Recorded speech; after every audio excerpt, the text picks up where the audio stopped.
On est avec Julie Gauthier, Samuel Roy et Colin Boudria et on parle de crypto-monnaie.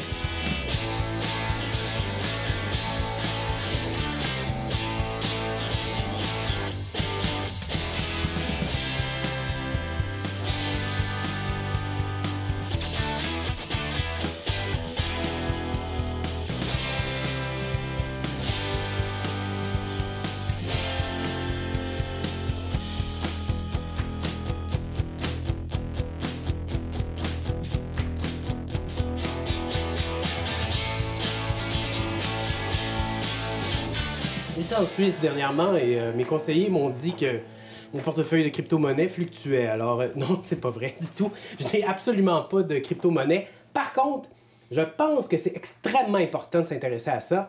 On a des invités qui sont intéressés, experts, ou du moins travaillent un peu avec la crypto. Fait que ça va nous permettre d'avoir un regard peut-être nouveau ou intéressant sur la question.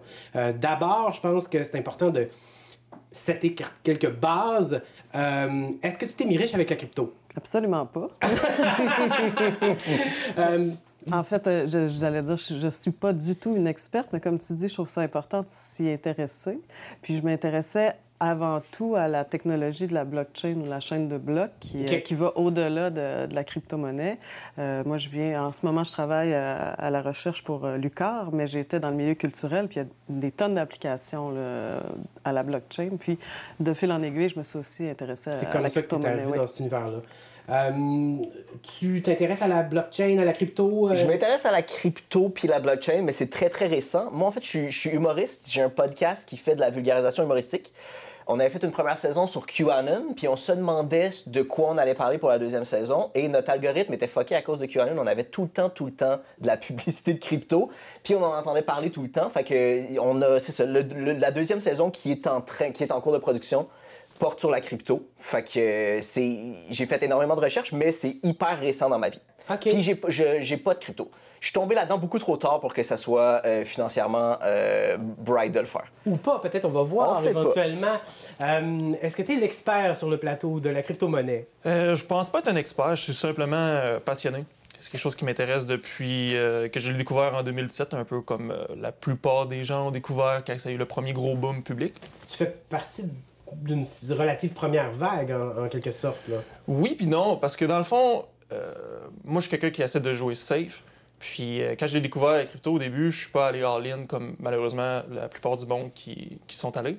Il y a du monde qui sont allés all-in, qui ont mis de l'argent qu'ils n'avaient pas les moyens de perdre. Okay. Il y en a des chanceux qui ont gagné un billet de loterie puis qui sont devenus millionnaires, qui se promènent dans la Lamborghini, tant mieux pour eux. Mais la réalité, c'est que la plupart des gens qui ont mis beaucoup trop d'argent, qui n'avaient pas les moyens de perdre, l'ont perdu en sachant aucunement comment le marché financier fonctionne, encore moins un nouveau marché décentralisé comme la crypto.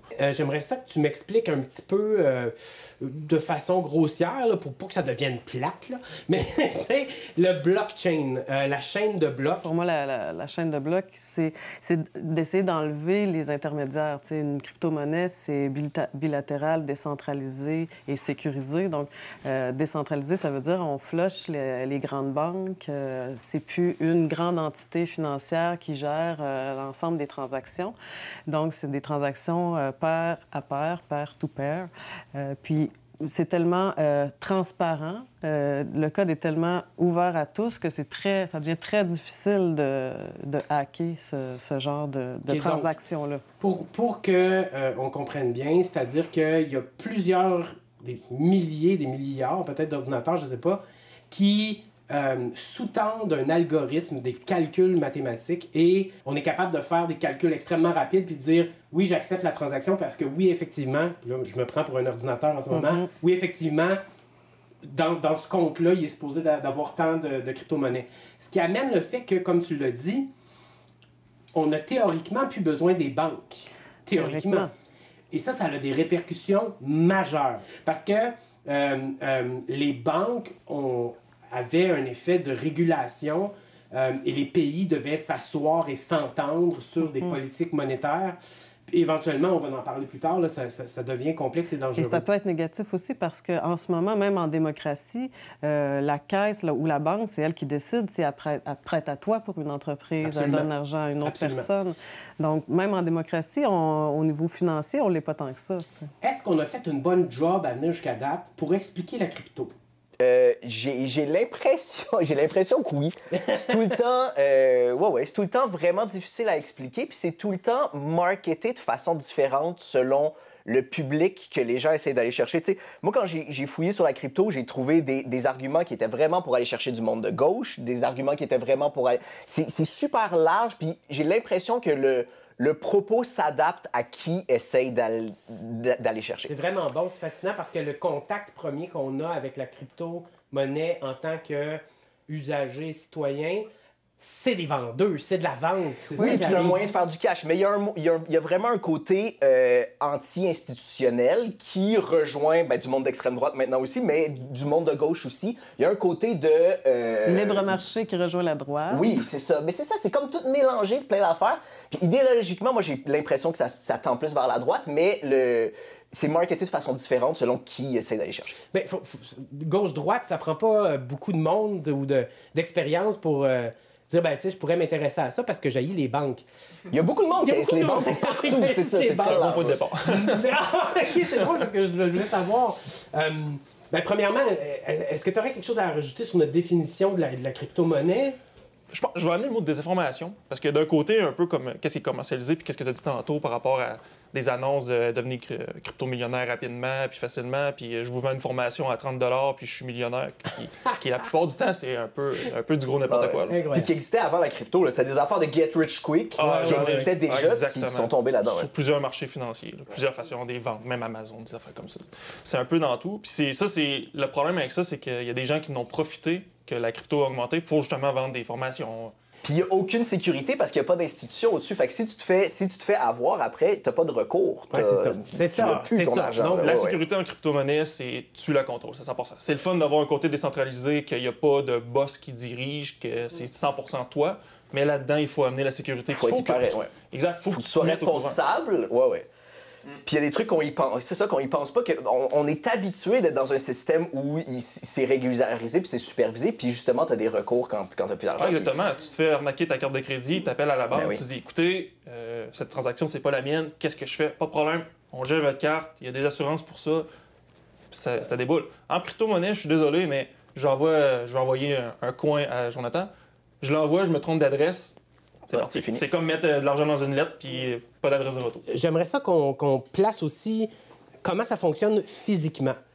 Il y a une suite d'étapes qui sont très importantes à réaliser, disons, si on veut... C'est quoi, mettons, étape 1, 2, 3 pour se partir en crypto de façon intelligente et le plus sécuritaire possible? Premièrement, l'information. Trouver la bonne information. D'aller sur Google, d'écrire « Qu'est-ce que la crypto ?» puis cliquer sur la première annonce, puis... de se faire vendre justement n'importe quoi. Mais ça se peut-tu que ce soit l'affaire la plus difficile? C'est comme ironique. C'est la première étape, mais c'est l'affaire la plus dure. C'est ça. Moi, j'avais envie de rebondir sur les communications. Je pense que quand on trouve de l'information, c'est soit de l'information hyper spécialisée écrite par des informaticiens ou des geeks que tu n'es pas capable de comprendre comme en tant que citoyen normal, ou des trucs écrits par la presse où là, il y a eu un hack incroyable ou de la vente d'armes à feu dans le dark web avec des bitcoins. Fait que là, ça fait peur à tout le monde. Puis c'est les articles qu'on voit le plus souvent parce qu'évidemment, ils ressortent plus. D'arriver justement, la première fois que tu entends la crypto-monnaie, si par hasard, tu entends 3 mauvaises nouvelles, ça plante, il y a eu de l'arnaque, tu peux perdre tout ton argent. Le monde fait, ben ouais, attends, je veux pas rien savoir de ça. De l'autre côté, si la première fois tu entends la monnaie, hey, j'ai fait 130% de mon porte-monnaie, j'ai doublé l'argent facilement, il n'y a aucun frais, c'est sécuritaire, c'est moi qui contrôle mon argent. C'est sûr que si tu pars avec une mauvaise base ou une bonne base, tu t'en vas sur des chemins différents. Fait que comme pour l'information, c'est important de faire... d'avoir différentes sources d'informations, déjà en partant, puis d'avoir un sens critique qui est quand même élevé, puis de toujours peut-être remettre en question, OK, cette personne-là m'a proposé cette solution-là, est-ce que ça m'apparaît comme étant vraiment la bonne? Est-ce que d'autres gens ont dit la même chose ou au contraire, est-ce qu'il y a des positions inverses? Puis comme tout investissement risqué, là, que tu investisses dans une action d'une start-up obscure ou en crypto, investis pas d'argent que tu peux pas perdre. Exactement.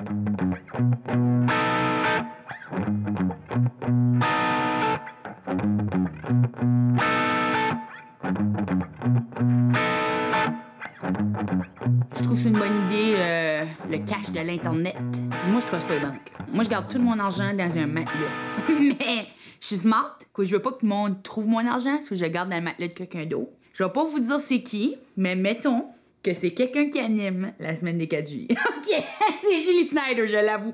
Mais ça me dérange pas de vous dire qu'aux IAGSC, vous allez pas aller chez eux, c'est vraiment dur de rentrer chez eux.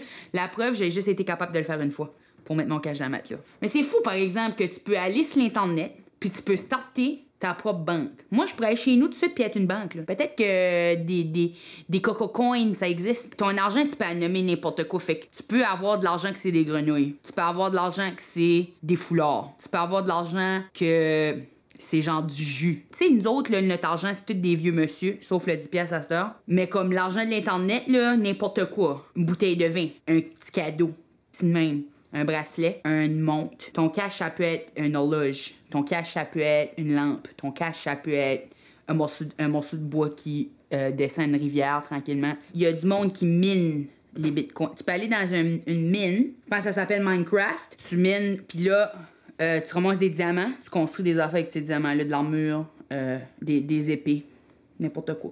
Pas mal. Les jeunes, ils jouent à ça. J'ai entendu parler de Minecraft sur les réseaux des autobus scolaires. J'ai l'air d'avoir du cash là-dedans, vraiment. Quelles sont les portes d'entrée? Moi, je suis sur mon ordinateur, là, puis je veux acheter de la crypto. Je m'en vais où, là? Je fais quoi, là? Personnellement, moi, j'aime bien crypto.com, quelque chose de fiable. Il y a aussi Binance, OK. c'est pas mal les deux plus gros institutions de crypto-monnaie mondiale en ce moment. OK. Et ne jamais prendre ce qu'on dit pour du cash. Exactement. Ah, non. Renseignez-vous, mais c'est intéressant. Ah, non, de absolument, savoir ça. il faut Fait que c'est une l'information. application. Quand on rentre là-dessus, ça ressemble un peu, l'interface, à ce qu'on voit dans les films là, de gens qui investissent à la bourse. On voit les chiffres, Chandeliers. les pourcentages. Des graphiques avec des chandeliers. Ouais, tu peux avoir accès à ça, mais t'es pas obligé. Il y a des applications plus simples. OK. Justement, comme une que j'utilise, tu as le côté pro, tu as le côté standard. Le côté standard, tu vois seulement le prix, mettons l'exemple du Bitcoin, l'Ethereum. Puis tu peux acheter, vendre, transférer. Bien basique pour un peu comme tout le monde qui veut commencer. Puis tu as le côté pro, là, c'est quand tu vas aller dans l'analyse technique fondamentale plus avancée. Tu cliques là-dessus, puis là, tu as accès aux graphiques historiques. Puis OK, là, on commence à rentrer dans le plus précis. Ouais, là, ça tombe dans le technique. Fait que Mais au départ... Le même vocabulaire que quelqu'un qui investit en bourse. Là. Ouais, exact. OK. Oh, pour les professionnels, on Ouais. peut... Ben, justement, les professionnels sont rendus dans la crypto-monnaie depuis les dernières années parce qu'il y a un fort potentiel, il y a plus de monde qui rentre là-dedans. Pour les investisseurs qui sont prêts à avoir un haut risque dans leur portefeuille d'investissement. Mais je m'achète... OK, c'est ça. Là, je suis devant mon interface. Je m'achète un Bitcoin. Si t'en achètes un, c'est que t'as pas mal d'argent Ouais, à ouais, mettre. c'est OK. En ce moment-là, oui. OK. Il fait un temps, non. Un Bitcoin, on s'entend, là, Mais tu théoriquement... peux en acheter une peut dire une pièce, parcelle. un coin. OK. T'es pas Théoriquement, obligé au départ, dans la philosophie, un Bitcoin, mettons, ça vaut $1. L'idée, c'était d'avoir une monnaie. Donc, on achetait comme une monnaie. Puis, éventuellement... Tu n'achètes pas une monnaie, tu échanges. Parce que dans le OK. fond, pour savoir le prix de quelque chose, il faut que tu le compares. Un peu comme dans le temps, l'or et l'argent, c'était la pièce qu'on utilisait pour acheter et vendre. Puis là, la monnaie à papier est arrivée.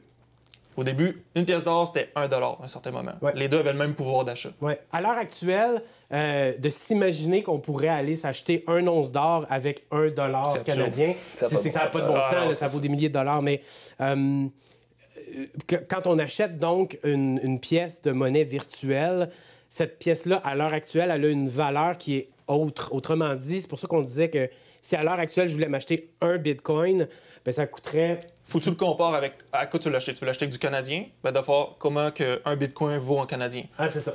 Tout dépend dans le prix. C'est sûr que tu peux acheter en fraction aussi. Une fois que j'ai acheté un Bitcoin, une fraction de Bitcoin, il s'en va où? Il est Dans- où? Ma valeur, elle est répertoriée où et comment? Dans ton porte-monnaie, dans le blockchain, dans le fond. OK. C'est ce qui fait que c'est à toi. T'as comme une adresse qui est à ton nom, qui est à toi. Il n'y a pas ton nom dessus, c'est une adresse quand même assez complexe qui trouve au blockchain, mais c'est à toi. Puis après ça, tu peux faire ce que tu veux avec. Tu peux le transférer dans un porte-monnaie virtuel ou physique. Comme une clé Une USB. clé Je peux- USB. OK. je peux l'avoir je pourrais avoir de la crypto-monnaie dans ma clé USB. Je vais dire ma Ledger, c'est ce que j'utilise personnellement, dans mes poches. Puis elle n'est pas en ligne, elle est vraiment offline. Tu as nommé manager, est-ce que tu utilises autre chose ou... Ben, moi, comme je dis, j'ai peut-être moins... La façon que tu utilises a moins d'intermédiaires. Pour moi, c'est comme la version, genre, ta mère qui veut investir dans la J'aime crypto. C'est comme si tu passes tout le temps par l'app, dans le fond. Oui, c'est ça. Tu sais, donc, j'ai des frais que probablement que toi, t'as pas, mais qui me rend le truc plus user-friendly. OK, toi, t'as acheté de la crypto dans un portefeuille standard, puis Oui. tu y touches pas, puis merci, bonsoir. Ben oui. Et comme on disait tout à l'heure, il y a une question de sécurité. C'est important que qu'on conserve ses codes d'accès, parce que dans un portefeuille plus standard, disons, ben, on s'en occupe pas vraiment. Il y a une firme, en guillemets, Oui, je vais écrire à la compagnie, puis j'ai perdu mon mot de passe de l'app. Envoyez-moi en un. Puis eux autres vont s'occuper de toi. Alors que d'une façon... S'il perd sa clé USB, ben C'est ça, Fini, c'est là. Ouais, fini. puis il y en a du monde Ah, il y a des histoires d'horreur. qui avait acheté un peu en niaisant pour 50 cents des bitcoins au début, puis qui retrouvent juste plus où c'est qu'ils les ont mis. Fait qu'ils fouillent dans des vieux ordis, puis il y en a plein des affaires. Puis ils essaient de calculer combien ça vaudrait aujourd'hui, puis c'est des sommes qui sont pas des millions. 1000 piastres en 2016, c'est 17 000 maintenant que ça vaudrait. Là. Pouf! Justement, il y a une question aussi de protection même physique. Est-ce que vous préconisez... est-ce que tu préconises des doubles mots de passe ou... Ah oui, dans le fond, la sécurité, c'est la chose la plus importante après l'information et la connaissance là-dessus. OK. Il faut que tu te protèges. Y a pas personne, tu peux pas appeler personne pour dire fais quelque chose et quelqu'un va partir à rire. Si tu appelles à ta banque, ils vont rire de toi. L'important, c'est les codes, la sécurité, les facteurs à double identification. Ouais. Tu as les mots de passe, tu les écris quelque part, tu mets pas ça sur ton téléphone, tu mets pas ça dans ton ordinateur, tu mets ça papier à l'ancienne, parce que papier à l'ancienne, c'est dans tes mains. Tu mets ça dans un coffre, que tu connais le code, c'est sécurisé. Puis, c'est drôle, tu beurres épais côté sécurité. tu dis comme à l'ancienne, mais c'est vrai que c'est ça. C'est comme dans le temps où il y avait de l'argent caché en arrière du cadre. C'était caché dans un mur, dans un coffre. C'est comme si tu avais quelque chose en dessous de ton. Il pourrait mettre sa clé USB en dessous de son matelas. Là. Ça serait vraiment comme du cash dans son Dans bas. le congélateur caché. Mais tu sais, Le but, c'est d'être les gens super avaient la sécure. même inquiétude quand il y a eu les guichets automatiques. Là. Moi, je me rappelle, mon père dit dépose jamais un chèque dans le guichet automatique, va voir la caissière. Il y a tu quelqu'un sais. derrière qui va te le voler. Mais en même temps, on s'entend-tu que le On guichet est plus automatique là. était Ouais. sécurisé aussi? C'est Tu sais, pour mais ça. c'est l'inquiétude de la nouveauté aussi, puis de pas savoir, de pas comprendre, et puis de pas bien comprendre la chose. C'est pour ça que je dis que c'est inévitable. Tu sais, je veux dire, on a beau dire ah non, malheureusement ou heureusement, en tout cas, c'est juste un fait. Tu sais, c'est là, c'est un phénomène. Puis, à moins que les États commencent à régulariser, à encadrer cette pratique-là, mais encore. On sait que les pays sont pas capables de s'entendre sur des choses des fois assez simples. Là, régulariser la monnaie qui est décentralisée en plus, c'est sûr que c'est difficilement envisageable comment ils pourraient réussir une Mais opération ça a été fait comme celle-là. en Chine. Je pense que l'année passée, en Chine, parce qu'on parlera du mining aussi, parce qu'il y a aussi des impacts environnementaux. Là. Ouais. Mais en Chine, le mining, puis même le trading, techniquement, je sais pas comment ils font concrètement, mais en crypto, c'est illégal. C'est prohibé. OK. Ouais. Quand on Mais parle de... l'État essaye de créer sa propre crypto aussi. Ouais, Fait qu'il y a- ben il y a une oui, autre ben affaire. oui. Mais ça fait... Il y a des pays qui Oui, essaient de et là, de l'Ukraine régulariser. vient juste de rendre légale la crypto-monnaie. là. Mais je veux juste revenir parce que mining, c'est pas tout le monde Oui. qu'on connaît c'est quoi. Vas-y justement, c'est ta faute, t'en as parlé. Le mining, en fait, c'est que justement, tantôt, on parlait d'il y a plein d'ordinateurs, c'est réparti en plein d'ordinateurs qu'il faut qu'ils s'entendent sur quelle transaction a été faite, disons, OK? Pour pouvoir être l'ordinateur qui inscrit cette transaction-là dans la blockchain, c'est un pouvoir incroyable parce que c'est toi qui contrôle qu'est-ce qui a été fait. Ce pouvoir-là doit être réparti de façon aléatoire entre plein d'ordinateurs pour pas que ce soit tout le temps le même ordinateur qui l'a. La façon que Bitcoin fonctionne notamment, c'est Proof of Work. Fait que les ordinateurs cherchent à trouver un code secret qui est aléatoire, puis il faut qu'ils travaillent vraiment, vraiment fort pour le trouver, puis quand ils le trouvent, c'est eux qui ont le privilège de rajouter le code, le bloc à la chaîne. Mais ce code-là est super difficile à trouver. Ça fait que ça prend énormément d'énergie, puis de plus en plus. Ok, c'est ce qu'on appelle le mining, dans le fond. Ouais. C'est-à-dire que... C'est une analogie avec aller miner dans une mine Dans pour une mine, trouver. tu vas Parce que dégager une valeur parce que Ouais. tu as trouvé... C'est ça, en fait, Dans le parce que blockchain, quand ouais. il faut, comme c'est hyper énergivore, ça te prend plein d'énergie, t'es récompensé en une fraction de Bitcoin. OK. Fait que si tu réussis, c'est ça, si tu réussis à trouver le code, c'est toi qui rajoutes le bloc à la chaîne, t'es payé en Bitcoin. Mais il y a aussi que c'est hyper énergivore, puis ça prend des quantités incroyables d'électricité. Là. Je sais plus c'est quoi, mais il me semble, Ethereum, c'est comme, il y a une empreinte carbone comparable au Koweït en ce moment. C'est des affaires de pays. là. OK, comme C'est Ça dépend dans quel gigantesque. endroit qui est miné, par contre. Ça dépend à quel endroit il est miné, avec quelle Si électricité, on mais compare, c'est mettons, aux rarement États-Unis, hyper clean. puis qu'est-ce qui alimente l'énergie, l'électricité, c'est le système, c'est le Du gaz charbon. fossile. Par rapport à ici, Là, il y a l'hydroélectricité. une très forte Ok, impact ça, oui, c'est environnemental. très sale. Mais ok. depuis Ah 2 ans, depuis 2 ans, les gens qui vendent la crypto, qui en font la promotion, essayent vraiment de dire qu'ils ont un virage vert. Mais les affaires du Koweït, là, je pense que c'est des chiffres dernièrement. Même depuis le virage vert, ça reste hyper écologiquement sale. OK. Il y a des crypto-monnaies qui ont été créées avec une idéologie environnementale qui sont minées seulement, par exemple, avec l'énergie solaire, éolienne, hydro, comme au Québec. Ah, c'est ça, je voulais savoir, parce que...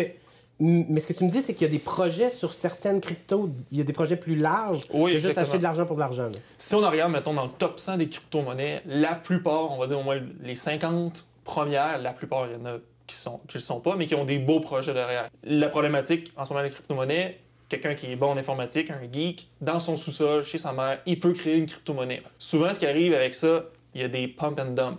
Il y a des poussées incroyables du prix. Je vais dire, C'est une nouvelle crypto, tout le monde l'achète. à monte de 500%, 5000%, ça peut être absurde le chiffre.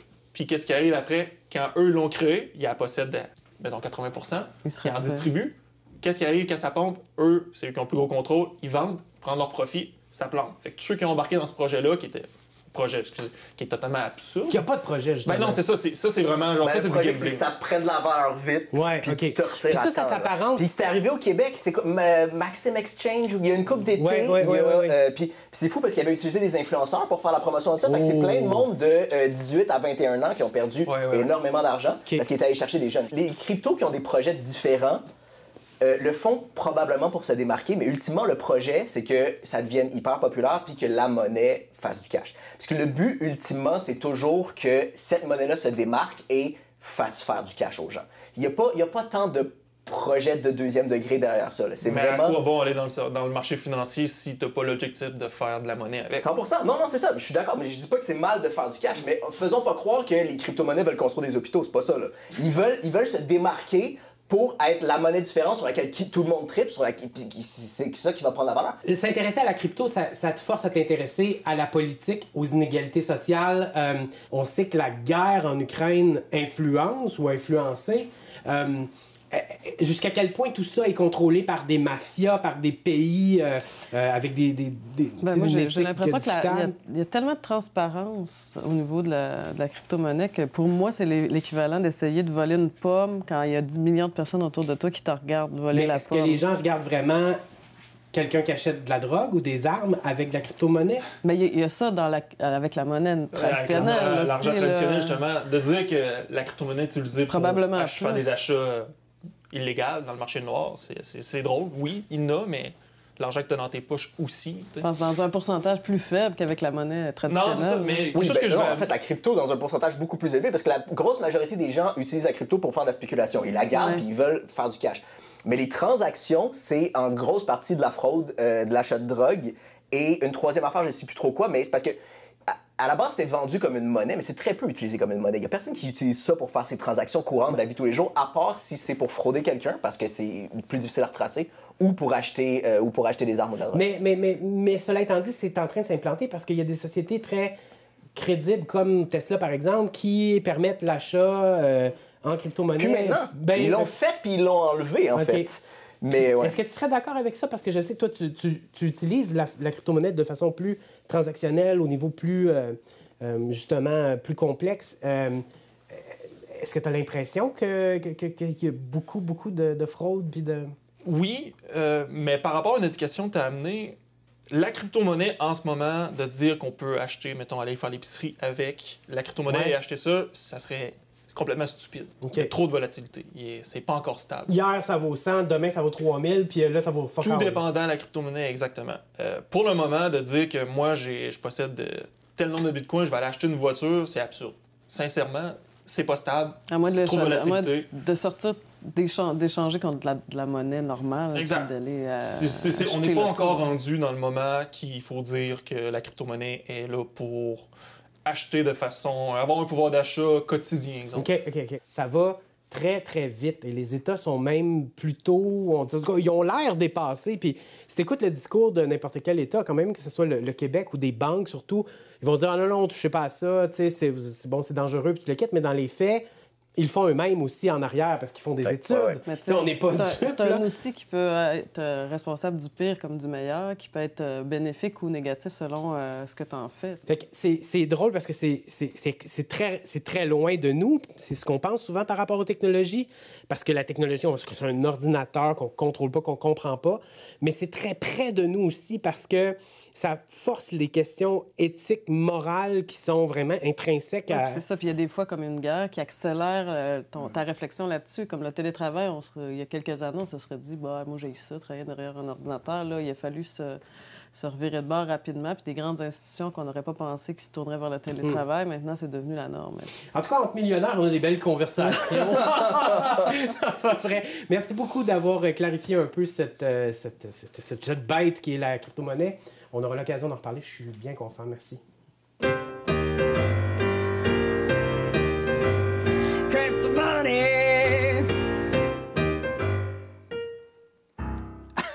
Quelle belle version de la célèbre chanson Money. Crypto-monnaie. Ben oui, crypto-monnaie. C'est ça, ouais. D'ailleurs, tu le chantais parce qu'évidemment, tu as un amour profond, tu as un portefeuille de crypto-monnaie. Ah oui, très diversifié.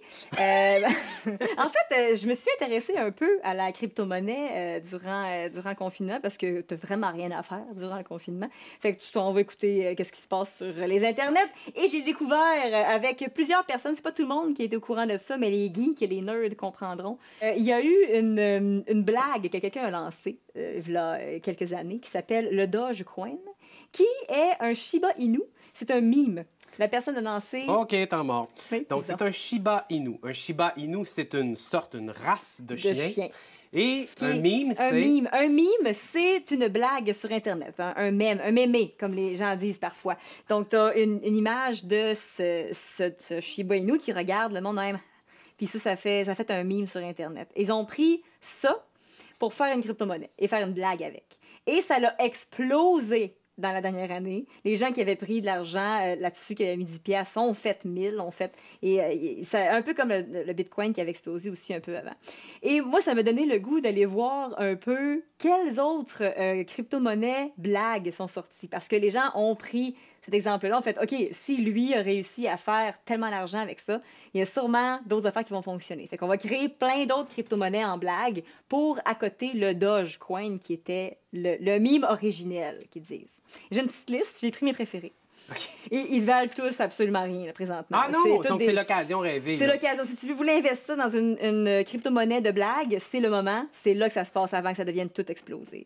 On a le Dogecoin, comme j'ai parlé. Il y a le Loser Coin. Oh! Lui, il a vraiment... il sait qu'il va pas aller loin dans la vie. Il dit, tu veux m'encourager? Je suis le Loser Coin. Embarque avec moi. On a le Girly Coin, qui est juste de l'ail. C'est vraiment une... la bouffe. Il y a du monde qui préfère ça. Il y a le Poo Coin, qui est une petite merde. Ah! un kéké. L'émoticône de caca. Un kéké. Fait que tu peux acheter des Poo Coins si ça te tente. Il y a le Bruce Lee Token. Nice! La face à Bruce Lee. Ben oui. Ça te tente d'avoir un petit Bruce dans ton jardin. On a le Jesus Coin. Notre sauveur. Absolument. Tu vois. Et finalement, un de mes préférés, le Spaghetti. Le spaghetti coin. Spaghetti Coin que tu peux acheter pour la somme très modique de 0,0000001 cent de quelque chose. Hey, non, mais ça donne envie de créer sa propre coin. Tout le monde Hein? peut créer une crypto-monnaie. Si tu connais un petit peu le format, tu pourrais créer n'importe quelle monnaie. C'est vraiment ouvert à tous. Mais à quand la Andy Coin? Mais là, j'y pense, là. Je me dis, Entre deux tunes, tu sais. entre deux chansons, là, aller acheter le double loser coin. On va doubler ça. Non, non, non, non.